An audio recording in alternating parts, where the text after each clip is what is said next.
¿Me escuchan? Sí, Ligda, buenas noches. Buenas noches, Nancy, ¿cómo está? Sí, Ligda, buenas noches.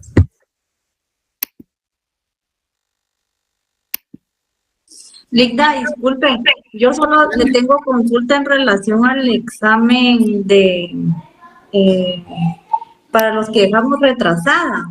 Ajá. ¿Va a tener parte práctica también? No. ¿O solo teoría? Solo teoría y está programada para el 10 de agosto, solo teoría. Sí, Ligda, muy amable, gracias. No tenga pena.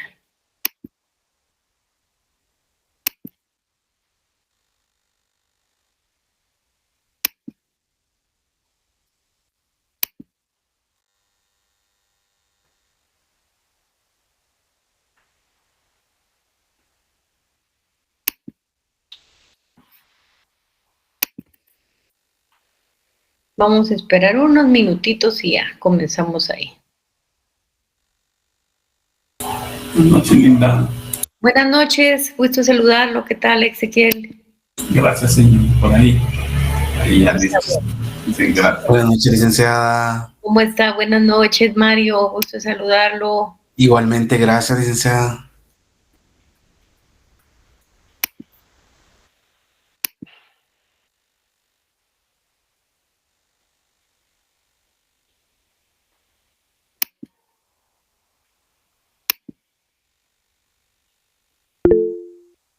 Sí, buenas noches. Sí, Julio. Buenas noches, Sí. licenciada. ¿Cómo está? Gusto saludarlo. ¿Puedo servir en algo?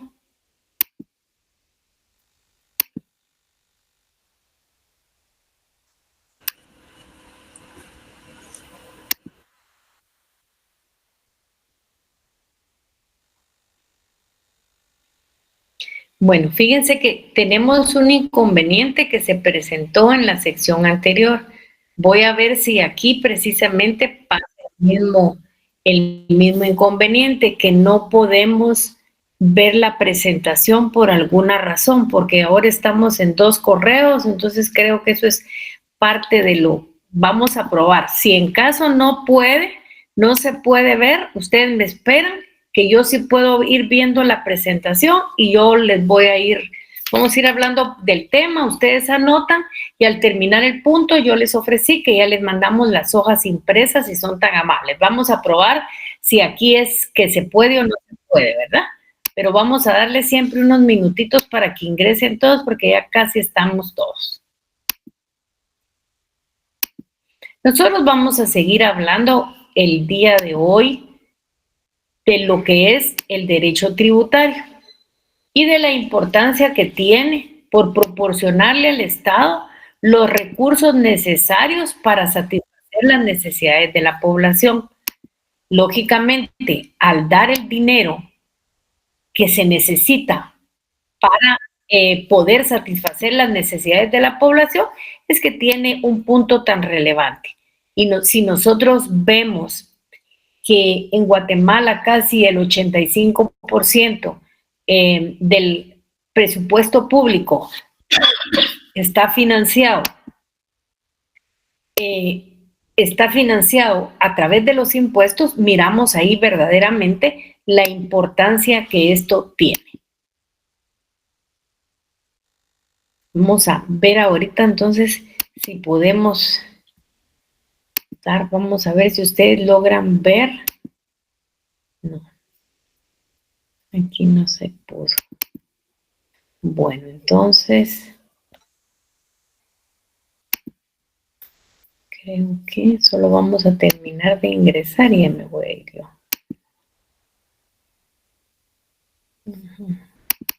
Entonces ustedes me escuchan perfectamente bien, pero no van a poder ver la presentación porque esto tiene un inconveniente, pero yo sí la tengo aquí y la voy a ir abriendo. Esperémonos aquí, por favor. Vamos a ver aquí. Bueno, entonces aquí, si ustedes se recuerdan, como les decía, nosotros estamos desarrollando el tema del derecho tributario y nosotros, de acuerdo a mis apuntes, nosotros nos quedamos en el derecho tributario constitucional.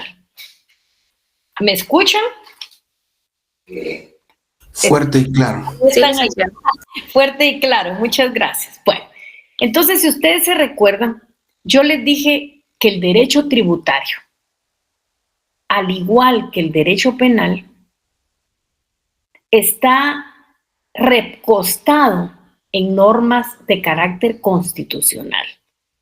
Por eso, si ustedes se recuerdan, yo les dije que era completamente importante respetar los principios constitucionales que están desarrollados en la Constitución.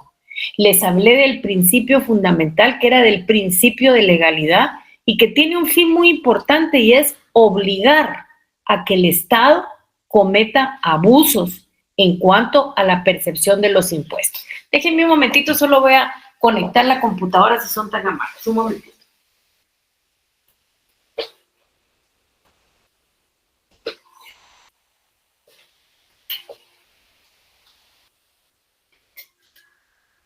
Yo les puse, por ejemplo, a ustedes y les hablé que en el derecho penal hay un principio fundamental que es del juez natural, pero en el derecho tributario es fundamental el principio de legalidad, el principio en donde se dice que solo el Congreso de la República puede crear impuestos, arbitrios y contribuciones especiales, y esto con una finalidad muy importante, y la finalidad es evitar, lógicamente, que se cometan abusos y arbitrariedades. Es como quien dice tener una pared y decirle, bueno, Estado, usted quiere cobrar impuestos, cóbrelos, pero siga los procedimientos que están contenidos en el artículo 239 de la Constitución. Usted no cobre ningún impuesto que no está legítimamente aprobado por el Congreso de la República. Entonces, el derecho tributario constitucional es el conjunto de normas y principios que surgen de las constituciones de los estados, de las cartas magnas, y que se refieren a la delimitación de competencias tributarias entre los distintos centros de poder. El Estado y las municipalidades y la regulación del poder tributario frente a los sometidos. Esto lo que hace es dar origen a los derechos y las garantías de los particulares, que son conocidos como las garantías de los contribuyentes. O sea, a esa garantía que se respeten los principios constitucionales de legalidad, de seguridad jurídica, de capacidad de pago y todos esos preceptos que están contenidos en la Constitución. Por eso es que el derecho tributario constitucional es tan importante, y por eso, si ustedes se recuerdan, yo les dije, al igual que el derecho penal, el derecho tributario se basa en principios constitucionales. Ahora vamos a ver el derecho tributario penal. Y yo quiero que ustedes se den cuenta que siempre en el derecho tributario, va a haber un expediente administrativo que se va a llevar en la administración tributaria. Un expediente administrativo en donde se va a conceder audiencia a las partes después de conocer los efectos de la auditoría. Lógicamente, las auditorías lo que traen como consecuencia son ajustes, porque no se pagó el impuesto debidamente. Pero ¿qué pasa? ¿Qué pasa cuando en ese expediente, aparte de que no se pagó el impuesto, la Superintendencia de Administración Tributaria descubre que para no pagar el impuesto se cometió un delito? Entonces dejamos la esfera del derecho tributario y nos vamos al derecho tributario penal, en donde la Superintendencia de Administración Tributaria presume, porque él no puede acusar, presume que para no pagar el impuesto se cometió un delito. Entonces, lógicamente tendrá que certificar el expediente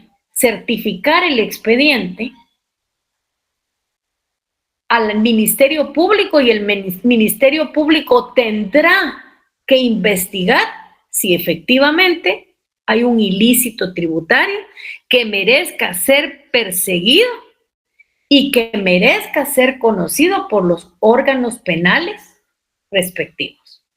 Tan es así que ahora hay juzgado de paz, juzgado de primera instancia y sala, que lo que miran es el campo tributario, pero el campo tributario penal, donde se cometió un delito, porque el campo tributario donde solamente es administrativo y no se cometió ningún delito, lo mira la sala de lo contencioso administrativo. Entonces, ¿qué es derecho tributario penal? Comprende el conjunto de normas jurídicas, referentes a la tipificación de los ilícitos tributarios.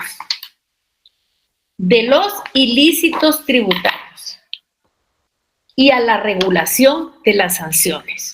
Las sanciones aquí solo las puede imponer juez competente. La administración tributaria no puede conocer de delitos porque no es la entidad que de conformidad con la ley le corresponda. Ella puede ver un expediente y obligar por medio de un ajuste a que se pague un impuesto, pero no puede juzgar si se cometió un ilícito tributario. Ustedes saben que dentro de nuestro Código Penal, hay delitos en contra del derecho tributario. También hay leyes especiales que así la contienen. Por ejemplo, la ley de contrabando es una ley especial. Ahora, si tienen que hacer preguntas, no tengan pena, pregunten sin inconveniente. Ahora, el derecho tributario procesal. Este incluye el conjunto de disposiciones que regulan la actividad jurisdiccional del Estado para la aplicación del derecho tributario. Su estudio, lógicamente, abarca su organización y funcionamiento interno de los órganos que ejercen tal actividad, como el régimen jurídico y la actuación de los sujetos procesales. También tenemos el derecho tributario internacional. ¿Qué es el derecho tributario internacional? Este está constituido por el conjunto de normas que rigen las relaciones y situaciones de carácter tributario internacional, a fin de evitar la doble imposición, implementar medidas para prevención y reprimir los ilícitos tributarios y coordinar los sistemas tributarios de los distintos países. O sea, es la relación en cuanto a tributos que se tienen con sistemas tributarios de distintos países. Si nosotros vemos, por ejemplo, en el área aduanera, nosotros lógicamente lo que tenemos en el área aduanera es el Código Aduanero Uniforme que abarca toda Centroamérica y tenemos que es conocido como CAUCA. Y luego tenemos el reglamento a ese código que se conoce con el nombre de RECAUCA. ¿Cuál es el contenido del derecho tributario? El derecho tributario tiene una parte general y una parte especial. La parte general es la que se aplica para todos los tributos en general y está contenido solo en un cuerpo de normas. ¿Cómo se llama esta parte general? Código tributario. El código tributario nosotros lo podemos aplicar en las distintas impuestos que tenemos. Ahora, la parte especial. La parte especial se integra con el estudio de lo contenido en cada uno de los tributos, que en este programa de nosotros está en el capítulo 10, impuesto de circulación de vehículos, impuesto único sobre inmuebles, herencias, legados y donaciones, código de ley del timbre y papel especial de protocolo, ley del IVA, ley del impuesto sobre la renta, etcétera, etcétera. Es esa parte que se estudia en cada uno de los tributos existentes. Ya repetimos esto y lo vamos a volver a decir. La doctrina italiana, española, brasileña y latinoamericana llaman derecho tributario. La alemana, derecho impositivo. La francesa y la anglosajona, el derecho fiscal. Y aquí tenemos que considerar que la palabra más adecuada es derecho fiscal, porque se refiere al fisco, que tiene en rigor un concepto más amplio que tributo, ya que no solo comprende este tipo de recursos, sino todos los recursos estatales en general.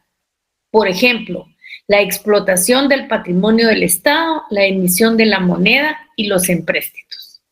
Las características nosotros ya las vimos. Nosotros nos quedamos en el desarrollo histórico y ahorita vamos a continuar.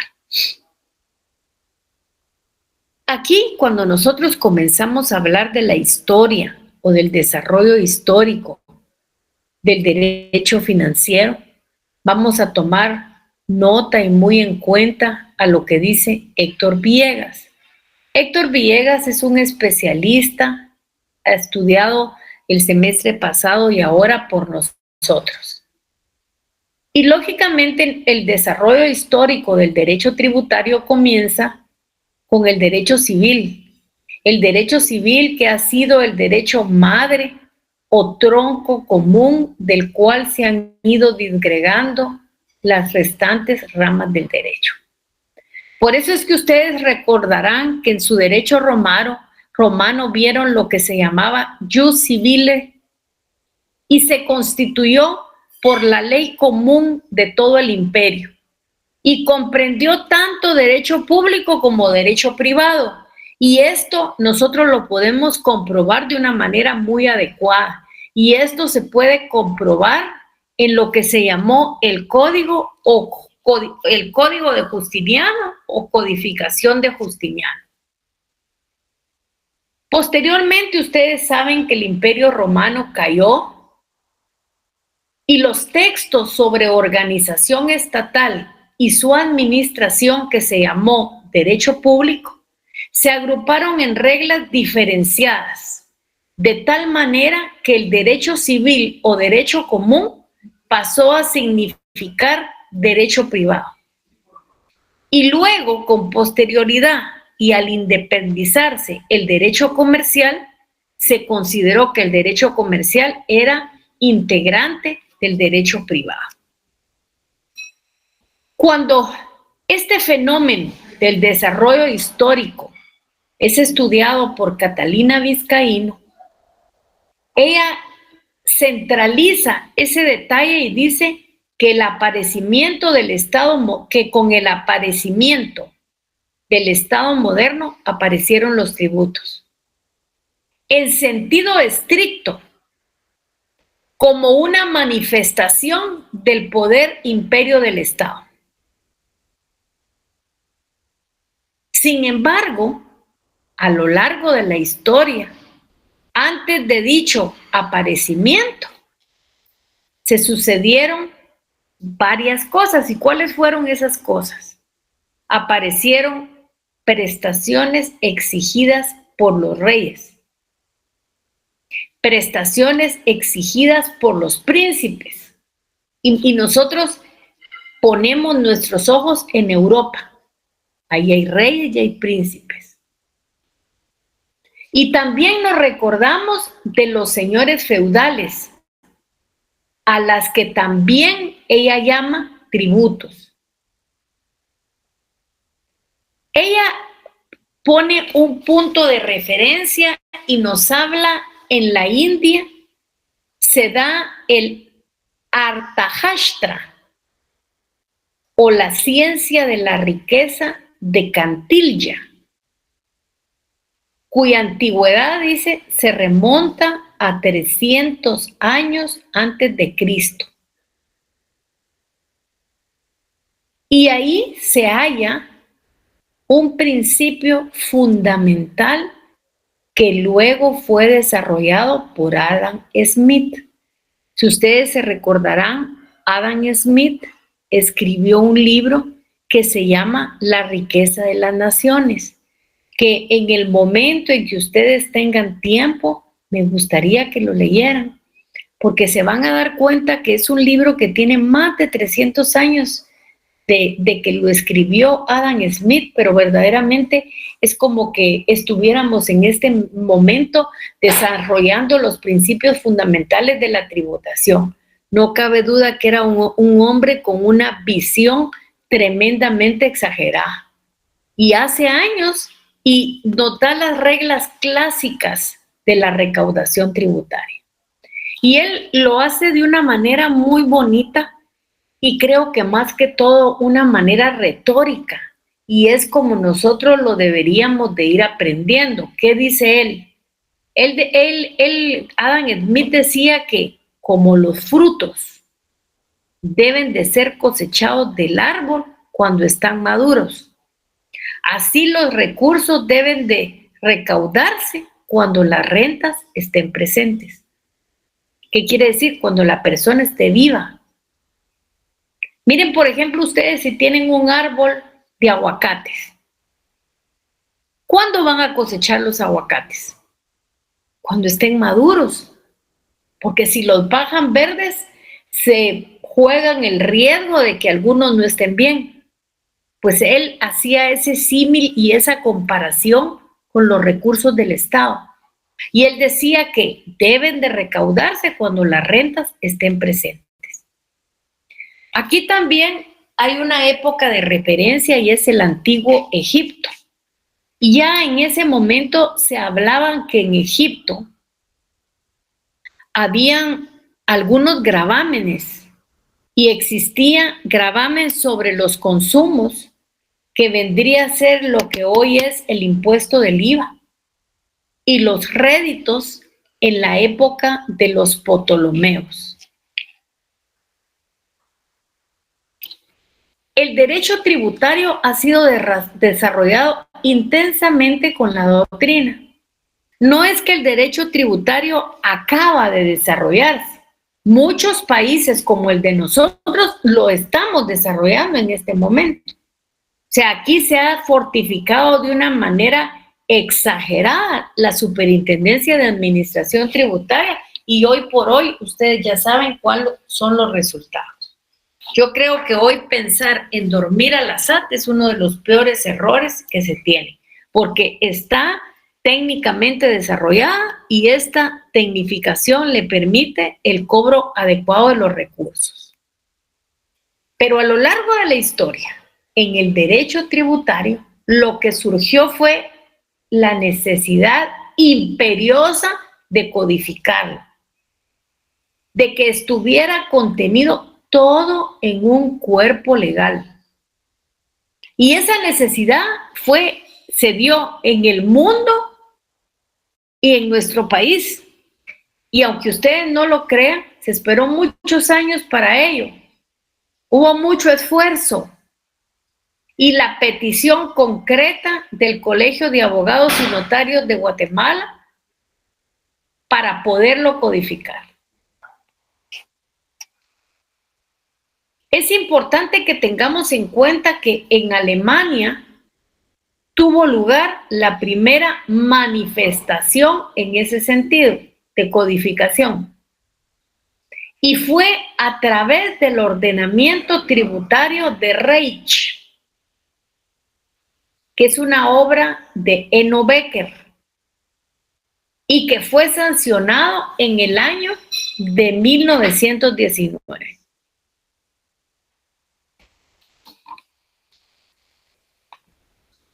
En México, nuestro vecino México, esto se dio 20 años después de que sucedió en Alemania. Tomaron el modelo alemán y lo sancionaron en 1939. Argentina lo sancionó en 1943. En Brasil fue sancionado en 1966. En 1967 se elaboró para América Latina el modelo de código tributario para América Latina. ¿Quiénes lo hicieron? Lo hicieron realmente gente estudiosa en esta materia, que pueden considerarse como todos los guías, digamos, del derecho tributario. ¿Quiénes lo hicieron? Lo hicieron Ramón Valdés Costa, Rubens Gómez de Sousa y Carlos María Giuliani Fonrush. Y en América Latina el trabajo terminó de realizarse en 1967. Por eso ustedes miran que las abreviaturas de la administración tributaria todas terminan en SAT, Secretaría, Superintendencia, porque había un modelo de código. Palabras más, palabras menos, se toma en cuenta este código. ¿Qué es lo que se quería lograr lógicamente a través de ese modelo de código tributario? Poder sistematizar principios generales y principios predominantes en el derecho tributario y procurar la unificación de disposiciones dispersas en los diferentes regímenes tributarios de América Latina.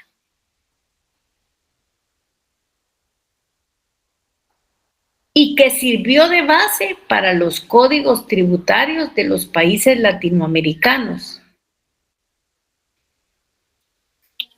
Y que su importancia mundial fue porque fue propiciada por el conjunto de tributación de la OEA y el Banco Interamericano de Desarrollo. O sea, nada menos la OEA metida ahí, el Banco Interamericano de Desarrollo.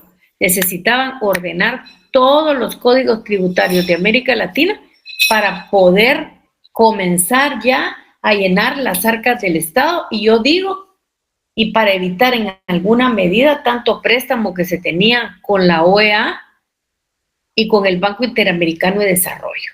Y por último, después de ese gran esfuerzo, después de tomar en cuenta el código modelo para América Latina, en nuestro país, luego de muchos intentos, fue sancionado en el año de 1991.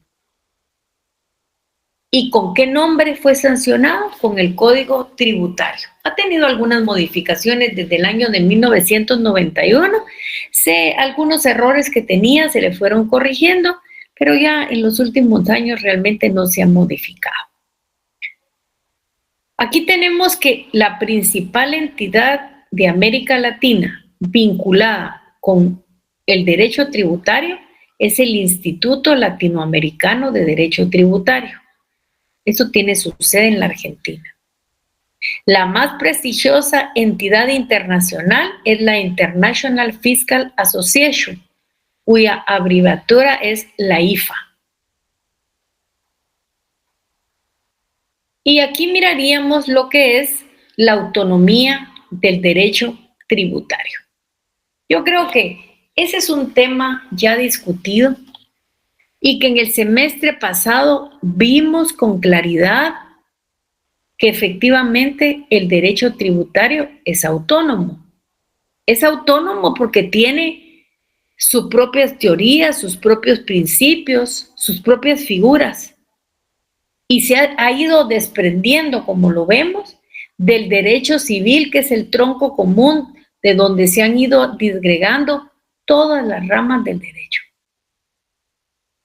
De esa cuenta es que, ¿me escuchan? ¿Están por ahí todavía o ya se fueron? Aquí estamos, licenciada. Aquí estamos, Ligda. Estamos, licenciada. Gracias. Entonces yo les decía que durante lo largo de la historia, se ha discutido mucho sobre la autonomía del derecho tributario. Lógicamente, esa discusión se ha centrado en teorías o corrientes. Y son 3 las teorías o corrientes las cuales se han ido examinando.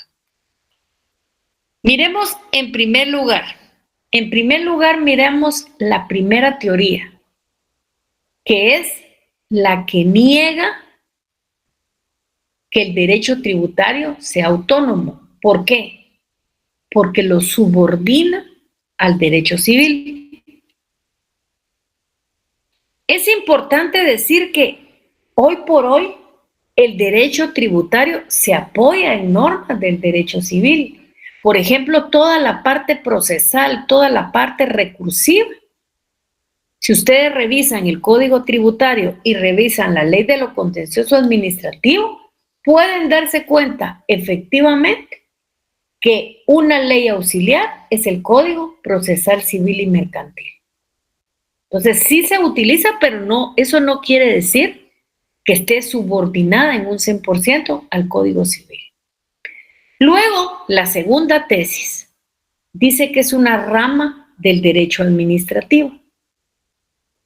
Y esta teoría tiene mucha relevancia. Y a la vez que tiene relevancia, encierra mucho contenido. Pues no solo es sostenida por administrativistas, sino también lo sostienen especialistas en derecho tributario.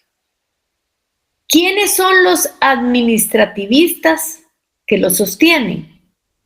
Alessi, Gaetano o Vita. Y dentro del derecho tributario está Giannini y Blumenstein. Si ustedes se dan cuenta, es la escuela italiana por los apellidos. Y la tercera tesis, que considera el derecho tributario autónomo de las demás ramas del derecho, la considera que es una disciplina autónoma cuando aparece integrada por un quiere decir por un grupo de relaciones homogéneas, o cuando su contenido se constituye por normas de las mismas especies jurídicas. La autonomía de una disciplina jurídica entraña o tiene como consecuencia la afirmación de que un orden real de derecho está caracterizado por un específico objeto que se instrumenta en normas propias y se sustenta en conceptos y principios propios. Cuando se comienza a debatir sobre la autonomía del derecho tributario, se suscitó, como ocurre siempre, que una nueva rama del derecho aspire a su reconocimiento. El problema central se dio con relación al derecho privado y concretamente al derecho civil, porque los civilistas y los administrativistas ayudaron a que este deslinde fuera reconocido como necesario. Aquí nosotros tenemos que considerar lo que decía Trotavas, que era un autor romano. ¿Qué decía Trotavas? Él puso de manifiesto que la doctrina civilista partía de un error.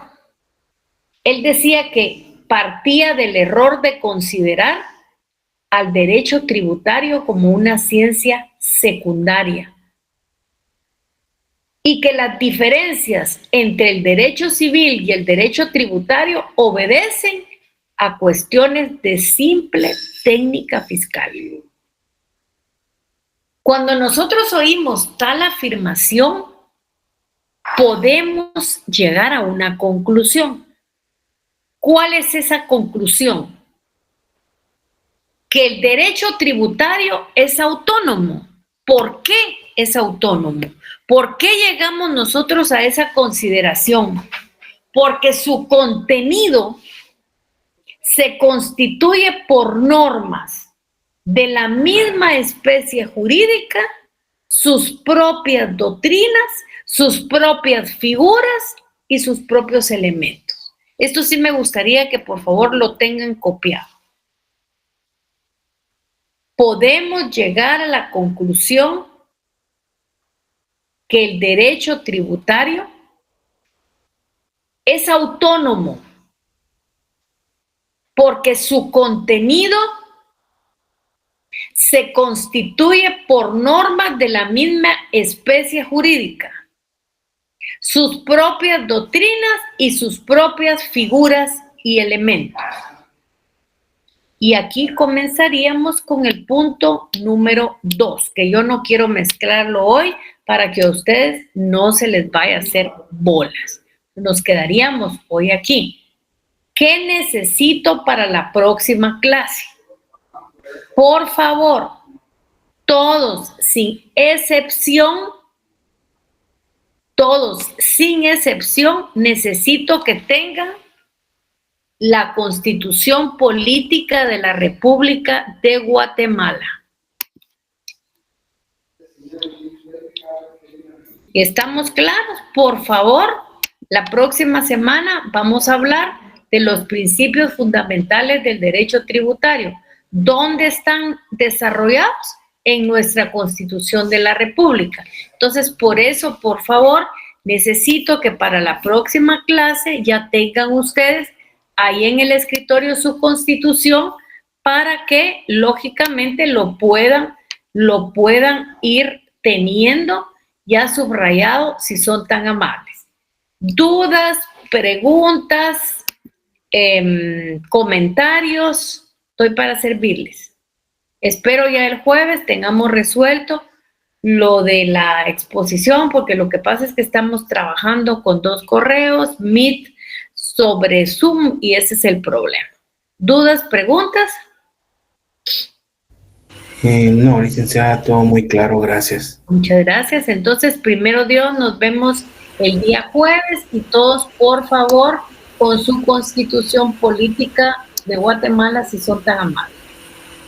Licenciada, con el libro que usted mencionaba del señor Adam Smith, ¿Sí? yo estaba haciendo una revisión, pero se ve que es un libro muy interesante y aparte de todo es extenso, son 818 páginas. Así es, y yo lo que creo es que todo abogado debe de leerlo, fíjense. Sí, no, yo lo estaba echando al prólogo y todo, pero de verdad es algo que se ve muy interesante y igual pues le agradezco mucho por su clase, pero sí vale la pena leerlo y definitivamente. Así es, y agárrenlo poquito a poquito, no así, pero sí es importante ver cómo es que se originó prácticamente el derecho tributario, los principios fundamentales que no han variado mucho, es importante de verdad eso. Sí, es correcto, sí, le agradezco mucho, licenciada. Gusto de saludar. No tenga pena, Jairo, un gusto de saludar. ¿Alguna duda, alguna pregunta? Buenas noches, que esté bien. ¿Alguna duda, alguna pregunta, algún comentario? Sí, Sergio. Buenas noches, licenciada. Disculpe, usted había mencionado 2 entidades. ¿Podría repetírmelas, por favor? Vale. Está la American Association en Derecho Tributario y el Instituto Latinoamericano de Derecho Tributario, que tiene su sede en Argentina.